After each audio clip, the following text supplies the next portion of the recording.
ये अंटार्कटिका का सबसे गहरा कोना है जहाँ इंसान के कदम मुश्किल से ही पड़े। लेकिन आज यहाँ कुछ ऐसा खोजा गया है जो इतिहास की किताबों में कहीं दर्ज नहीं, कुछ ऐसा जो हजारों सालों से इस बर्फ में दफन था। वैज्ञानिकों की एक टीम एक गहरी बर्फीली गुफा के अंदर खुदाई कर रही थी और तभी उन्हें दिखा कुछ अजीब, कुछ रहस्यमयी। बर्फ के भीतर कैद एक आकृति, कोई जानवर नहीं बल्कि इंसान। लेकिन कैसे? कोई हजारों साल पहले का इंसान इस हाल में अब तक जिंदा कैसे दिख सकता है? ये सिर्फ एक खोज नहीं थी, ये विज्ञान और इंसानियत के बीच एक खतरनाक खेल की शुरुआत थी। क्या ये इंसान फिर से जागेगा? अगर जागा तो क्या वह हमें समझ पाएगा, या फिर क्या विज्ञान ने एक चमत्कार किया है या एक भयावह गलती? आज हम एक ऐसे रहस्य को खोलने जा रहे हैं जो आपको चौंका देगा, डरा देगा और सोचने पर मजबूर कर देगा। यह कहानी है एक ऐसे इंसान की जो हजारों साल सोया रहा और जब जागा तो दुनिया बदल चुकी थी। अंटार्कटिका में कुछ मजदूर एक बर्फीली गुफा के अंदर गहरी खुदाई कर रहे होते हैं। अचानक उन्हें बर्फ में कुछ फंसा हुआ मिलता है तो वे उसे बाहर निकालने के लिए एक बड़ा टुकड़ा काट और फिर एक हेलीकॉप्टर उसे लैब तक ले जाता है। वैज्ञानिक तुरंत खुदाई कंपनी को एक फैक्स भेजते हैं जिसमें बताते हैं कि यह एक बेहद अहम पुरातात्विक खोज है और खुदाई रोकने की सख्त दरख्वास्त करते हैं। वे अंदर क्या है इसका अध्ययन करने के लिए एक विशेषज्ञ की भी मांग करते हैं। कुछ समय बाद एंथ्रोपोलॉजिस्ट स्टैनली लैब पहुंचते। वह एक डॉक्टर हैं जो आर्कटिक से भलीभांति परिचित है क्योंकि वह एस्किमोस के इतिहास और संस्कृति का अध्ययन करते आए हैं। स्टैनली की डॉक्टर डायन और अन्य वैज्ञानिकों से मुलाकात होती है जो मानते हैं कि उन्हें कोई प्रागैतिहासिक जीव मिला है। 1898 में रूसियों को एक मैमथ मिला था जिसकी कोशिकाएं अभी भी जीवित थीं। इसलिए उन्हें अपनी इस खोज को लेकर बहुत उम्मीदें। फिर समूह बर्फ के ब्लॉक को सावधानी से परत दर परत काटने के लिए लेजर का उपयोग करता है ताकि उस जीव को कोई नुकसान न पहुंचे। उनके आश्चर्य का ठिकाना नहीं रहता जब बर्फ के अंदर से कोई जानवर नहीं बल्कि एक नेंडरथल मानव निकलता है। स्टैनली अपने रूप का विश्लेषण करता है और निष्कर्ष निकालता है कि वह एक शिकारी है जो लगभग 20 से 40 हजार साल पहले जीवित था। वह उसे और करीब से देखना चाहता है लेकिन डायन समझाती है कि उनका मकसद इस गुफा मानव के टुकड़े करके दुनिया के सर्वश्रेष्ठ शोध केंद्रों में भेजना है। इसके बाद वैज्ञानिक गुफा मानव को पिघलाते हैं, उसके कपड़े और औजार उतारते हैं और ऊतक के नमूने लेना शुरू करते हैं। वे उसे बाईपास देते हैं और इलेक्ट्रोड की मदद से उसके दिमाग की निगरानी करते हैं। टेस्ट से पता चलता है कि नेंडरथाल की कोशिकाएं और अंग बिल्कुल सही स्थिति में हैं और डायन यह सिद्धांत देती है कि प्राचीन मनुष्यों के पास क्रायोप्रोटेक्टेंट्स थे जो विशेष कोशिकाएं हैं जो क्रिस्टलीकरण को रोकती हैं। जब टेस्ट जारी रहते हैं तो वैज्ञानिक अचानक नेंडरथाल से आती हुई हल्की मस्तिष्क गतिविधि को देखकर हैरान रह जाते हैं। वे उस आदमी को पुनर्जीवित करने का फैसला करते हैं, इसलिए वे उसे इंट्यूबेट करते हैं और डिफिब्रिलेटर से झटके देते जब तक कि उन्हें एक मजबूत दिल की धड़कन महसूस नहीं होती। जैसे ही गुफा मानव स्थिर हो जाता है वे उसकी नली हटा देते हैं और नेंडरथल जागने लगता है। वह अपनी स्थिति, आवाजों और मास्क पहने चेहरों को देखकर बहुत कंफ्यूज हो जाता है और तुरंत घबराकर पैनिकिंग करने लगता है। स्टैनली अपना मास्क हटाता है और जैसे ही गुफा मानव को एक इंसान का चेहरा दिखता है वह शांत हो जाता है जिससे बाकी लोग उसे एक इंजेक्शन से फिर से सोने पर मजबूर कर पाते हैं। इसके बाद समूह गुफा मानव के भविष्य पर चर्चा करता है और पहले ही नोबेल पुरस्कार की उम्मीदें पाले हुए होते। आर्कटिक टीम एक क्रायो प्रोटेक्टेंट विकसित करने की कोशिश कर रही है ताकि वे कैंसर मरीजों को फ्रीज कर सके और जब मानवता इसके लिए इलाज ढूंढे तो उन्हें फिर से जिंदा कर सके। लेकिन अब जब उनके पास नेंडरथल है तो उन्हें लगता है कि वे इंसानों को अमर बनाने के लिए उन्हें फ्रीज करने का तरीका ढूंढ सकते हैं। स्टैनली को यह आइडिया पसंद नहीं आता और वह कहता है कि इंसान को हमेशा के लिए जीने का हक नहीं है और दुनिया पहले ही अति जनसंख्या से जूझ रही है। लेकिन उसकी बातों को नजरअंदाज कर दिया जाता है और वैज्ञानिकों का मानना है कि फिलहाल मीडिया को इस बारे में न बताया जाए क्योंकि वे नहीं चाहते कि नेंडरथल को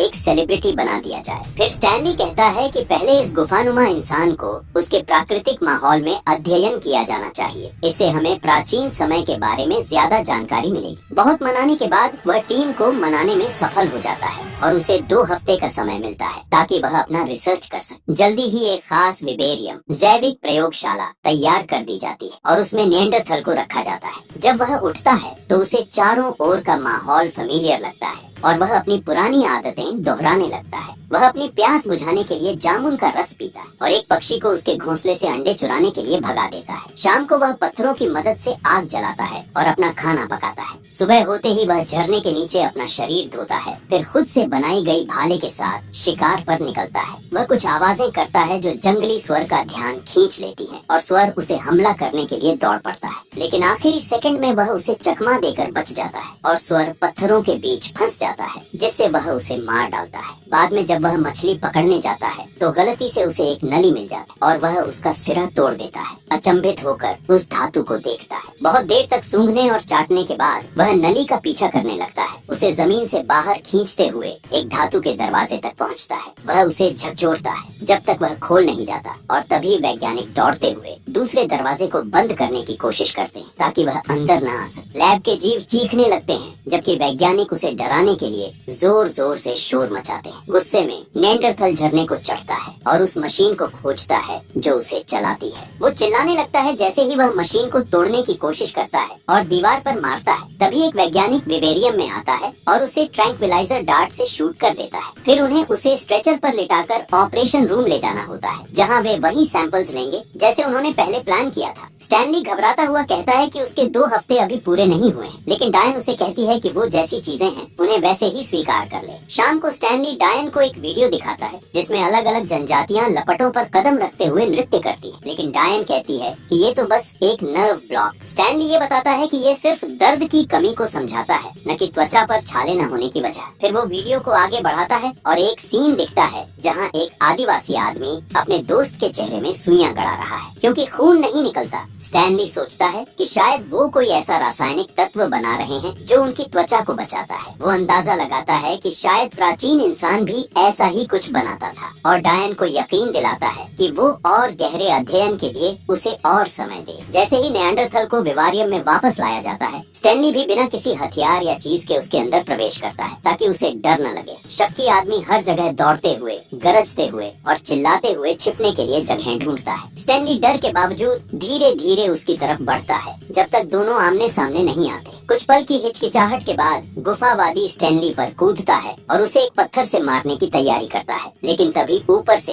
एक वैज्ञानिक की आवाज उसे विचलित कर देती है। क्योंकि स्टैनली अपनी रक्षा करने की कोशिश नहीं करता, नेएंडरथल अपना पत्थर गिरा देता है। फिर वह स्टैनली को करीब से देखता है और उसकी शरीर की बनावट को अपनी बनावट से कितना अलग पाता है। वह आदमी अपनी उंगलियां स्टैनली के मुंह में डालता है, उसके कपड़े खींचता है और यह जानने के लिए उसकी जांघों को दबाता है कि क्या वह कुछ जरूरी हिस्सों से वंचित नहीं है। स्टैनली दर्द में चीखता है और नेएंडरथल पीछे हट जाता है। फिर खुद को आरू के नाम से परिचित कराता है जिसे स्टैनली चार्ली में बदल देता है। इसके बदले स्टैनली उसे अपना नाम बोलना सिखाता है और चार्ली को हंसी भी आती है। स्टैनली उसके सीने पर लगे दाग देखता है और उनसे पूछता है। चार्ली उन्हें बी ताहा कहता है और ऊपर की तरफ इशारा करता है। दागों का आकार और इशारा देखकर स्टैनली को लगता है कि इसका मतलब पक्षी हो सकता है। चार्ली स्टैनली का क्रॉस नेकलेस चुरा लेता है और उसे काटकर कुछ शब्द दोहराता है और हाथों से इशारे करता है, लेकिन स्टैनली समझ नहीं पाता कि वो क्या कहना चाह रहा है। अगले दिन भाषाविद मेबल आती है और स्टैनली उसे अपने और गुफा मानव के बीच की बातचीत का रिकॉर्ड दिखाता है, लेकिन उसे पूरी तरह से समझने के लिए और ज्यादा जानकारी चाहिए। फिर स्टैनली चार्ली के साथ समय बिताना शुरू करता है और उसकी भाषा के कई शब्द सीखता है, जैसे पत्थर, मेंढक और हड्डी। चार्ली उसे अपना खाना भी देता है। बदले में स्टैनली उसे अंग्रेजी के आसान शब्द सिखाता है। मेबल सब कुछ कैमरों के जरिए देख रही होती है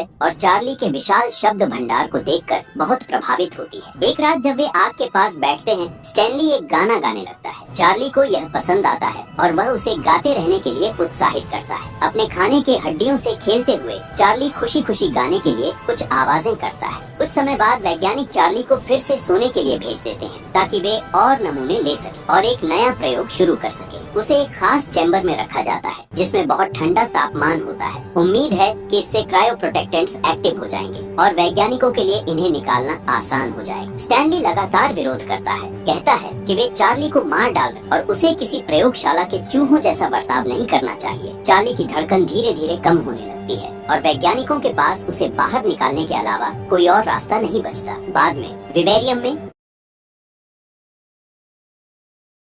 के पास उसे बाहर निकालने के अलावा कोई और रास्ता नहीं बचता। बाद में विवेरियम में चार्ली गुस्से में स्टैनली पर चिल्लाता है क्योंकि उसे सारे प्रयोग और नई चोटें बिल्कुल भी पसंद नहीं आती। अचानक वह कूदता है और स्टैनली पर हमला करने का नाटक करता है, अपनी भाले को जमीन पर मारते हुए फिर अपने सीने को चुभौता है। वो स्टैनली से मदद मांगता है ताकि वो अपनी जान ले सके, लेकिन स्टैनली उसे मदद देने से मना कर देता है। थोड़ी देर की जद्दोजहद के बाद वो विवेरियम से बाहर चला जाता है। बाद में अकेले में स्टैनली डायन से मदद मांगता है। सारे अध्ययन धीरे धीरे चार्ली को दूर कर रहे हैं और वो उनसे संपर्क खोता जा रहा है। स्टैनली चाहता है कि डायन उसके साथ विवेरियम जाए, शायद एक महिला की मौजूदगी से उसे शांति मिले। जब वे विवेरियम में दाखिल होते हैं, चार्ली के हाथ जख्मी होते हैं और वो अपनी निशानियों से जमीन पर चिड़िया की आकृति बना रहा होता है। डायन बहुत नर्वस है और डर जाती है। जब चार्ली तुरंत उसके पास आता है, एक बेहतर नजदीक से देख थोड़ी सी सूंघाई करने के बाद वह डायन को अपना खाना देता है और वह इसे खा लेती है ताकि उसे बुरा न लगे। हालांकि वह कीड़ों से बना होता है। फिर चार्ली बार बार उसे छूने लगता है, पहले तो दोस्ताना अंदाज में, लेकिन फिर वह उसके प्राइवेट हिस्से को देखने की कोशिश करता है। स्टैनली तुरंत उसे रोकता है और दोनों मर्द आपस में चिल्लाने लगते हैं। तब स्टैनली को चार्ली को दूर भगाने के लिए मेरा शब्द का इस्तेमाल करना पड़ता है, जिससे चार्ली पीछे हट जाता है। फिर चार्ली अपनी गुफा से कुछ चीजें लाकर उन्हें डायन के बदले में देने की कोशिश करता है, तो स्टैनली को उसे मना करना पड़ता है। डायन को देखकर चार्ली उदास हो जाता है और वही शब्द बार बार दोहराता है। जब माबेल इसे समझने की कोशिश करती है तो उसे लगता है कि चार्ली का महिला शब्द मिल गया है, लेकिन कुछ ऐसा है जिसे वह पूरी तरह से नहीं समझ पाता। स्टैनली और डायन चार्ली से इन शब्दों का मतलब समझाने के लिए कहते हैं और चार्ली जमीन पर कुछ चित्र बनाता है, जिससे पता चलता है कि उसके पास कभी एक पत्नी और बच्चे थे। वो दौड़ते हुए उन शब्दों को दोहराने लगता है और डायन को समझ में आता है कि वो अपने परिवार के बारे में पूछ रहा है। तभी अचानक एक हेलीकॉप्टर फैसिलिटी के ऊपर आ जाता है, क्योंकि छत कांच की बनी है। चार्ली उसे देखता है और घबराकर चिल्लाने लगता है। वो चट्टानों पर चढ़ने लगता है और बीता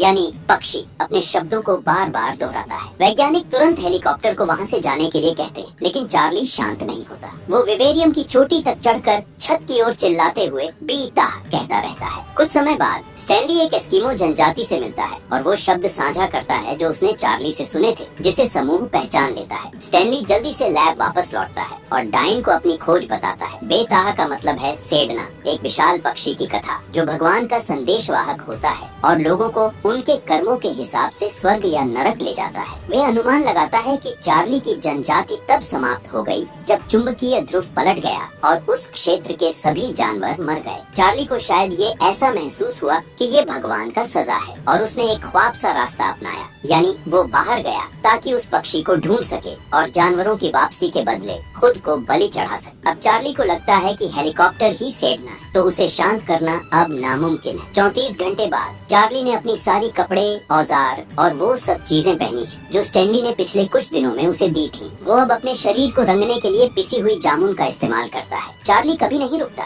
लगातार चिल्लाता रहता है, जाहिर तौर पर अपने भगवान के वापस आने का बेसब्री से इंतजार कर रहा है। जब भी स्टैनली विवेरियम में आता है, चार्ली छुप जाता है, उसे नजरअंदाज करता है और बात करने से इनकार कर देता है। एक दोपहर चार्ली सीढ़ियाँ चढ़ता है और स्टैनली को कई बार देख चुका होता है। उसे यकीन होता है कि अब उसे बटन दबाना है। वो लैब में चुपके से घुसता है, ध्यान से कदम रखता है ताकि वैज्ञानिक उसे न देख ले। जैसे ही वो खाली गलियारे में पहुंचता है, उसे एक आईने में अपनी ही परछाई दिखती है और वो अपना ही चेहरा देखकर ग्राउल करता है। सोचता है कि दूसरा आदमी उसे चुनौती दे रहा है। चार्ली अपनी भालू से शीशा तोड़ देता है, फिर उसे स्पीकर से आवाज सुनाई देती है और वह डर के मारे गलियारे में दौड़ निकलता है, जब तक वह उस कमरे तक नहीं पहुंचता जहां सारे लैब के जानवर हैं। जैसे ही वह पक्षी को देखता है, भालू गरजता है तो चार्ली जल्दी से आगे बढ़ता है। जैसे ही वह अगला गलियारा लेने की कोशिश करता है, वह कांच के दरवाजे से टकरा जाता है। फिर वह जल्दी से फिर से कोशिश करता है और दरवाजे अपने आप खुल जाते, जिससे उसे दूसरे कमरे में घुसने का रास्ता मिल जाता है। वो पल था जब उसे अचानक एक गाड़ी की आवाज सुनाई देती है और वो डर के मारे एक कॉपी मशीन के पीछे छिप जाता है, लेकिन चार्ली गलती से मशीन चालू कर देता है और फिर से डर के मारे भाग जाता है। फिर लिफ्ट की अचानक आवाज से वो फिर से चौंक जाता है और एक लैब में घुसता है, जहाँ वो एक शीशी गिरा देता है और उसका हाथ हल्का जल जाता है। उसी वक्त वैज्ञानिक लाइट्स बंद कर देते, जिससे चार्ली और भी घबराकर इधर उधर भागने लगता है। वो फर्नीचर पर चढ़ने की कोशिश करता है, लेकिन बार बार फिसलकर सारा सामान तोड़ देता है। एक वैज्ञानिक शोर सुनकर अंदर आता है और लाइट्स फिर से जला देता है। चार्ली फिर से चौंकता है और तुरंत हमला करता है, अपनी भाले से उस आदमी को मार डालता है। फिर चार्ली फिर से दौड़ने लगता है। जब अचानक उसे अलार्म की आवाज सुनाई देती है तो वह बेकाबू हो जाता है। वह एक रैंडम दरवाजे से होकर एक सुरंग में पहुंचता है, जो जितनी गहरी जाती है उतनी ही ठंडी ठंडी होती जाती है। जब उसे फायर एग्जिट मिलती है तो वह बिना देर किए उसमें से बाहर निकलता है। बाहर आते ही वह हेलीकॉप्टर को देखता है और उसे दौड़ते हुए पकड़ने की कोशिश करता है। तब पायलट उसे स्की से मारकर बेहोश कर देता है। अंत में वैज्ञानिक आते हैं और चार्ली को बचाकर वापस अंदर ले जाते। थोड़ी देर बाद वो एक्सरे देखते हैं जो ये पुष्टि करते हैं कि चार्ली की हड्डियां या सिर में कोई चोट नहीं। वैज्ञानिक स्टैनली से बेहद गुस्से में हैं और उनका मानना है कि स्टैनली के रिसर्च की वजह से उनके साथी की मौत हुई है। वो घोषणा करते हैं कि अब प्रयोग खत्म होगा और चार्ली को दूसरे स्थान पर भेजा जाएगा। स्टैनली समझाने की कोशिश करता है कि अगर चार्ली को पिंजरे में रखा गया तो वो मर जाएगा, लेकिन उसकी कोई नहीं सुनता। हार मानने को तैयार नहीं, वो चुपके से दरवाजे पर खड़े गार्ड से एक डील करता है। जल्द ही स्टैनली एक विवेरियम में ढेर सारी फर लेकर आता है। जैसे ही चार्ली को ठंड से सुरक्षित किया जाता है, स्टैनली उसे एक सैर पर ले जाता है। वैज्ञानिकों को महसूस होता है कि वे दोनों गायब हैं और उनका पीछा करते हुए बर्फ में उनके पद चिन्हों को ढूंढने लगते। जैसे जैसे ये जोड़ी आगे बढ़ती है, बर्फ की शेल्फ गिरने लगती है और अचानक जमीन में गहरी दरार खुल जाती है, जिससे स्टैनली और चार्ली अलग हो जाते हैं। जब हेलीकॉप्टर आखिरकार उन्हें ढूंढता है तो चार्ली खुशी से चिल्लाता है, पीता और फिर कूद पड़ता है। वो चॉपर के स्की पर पकड़ बनाए रखता है और उड़ान के दौरान खुशी खुशी गाता है। एक पायलट उसे पकड़ने की कोशिश करता है तो चार्ली स्की छोड़ देता है और गिरते हुए कुछ मील तक उड़ता है, एक अच्छे मूड में रहते हुए।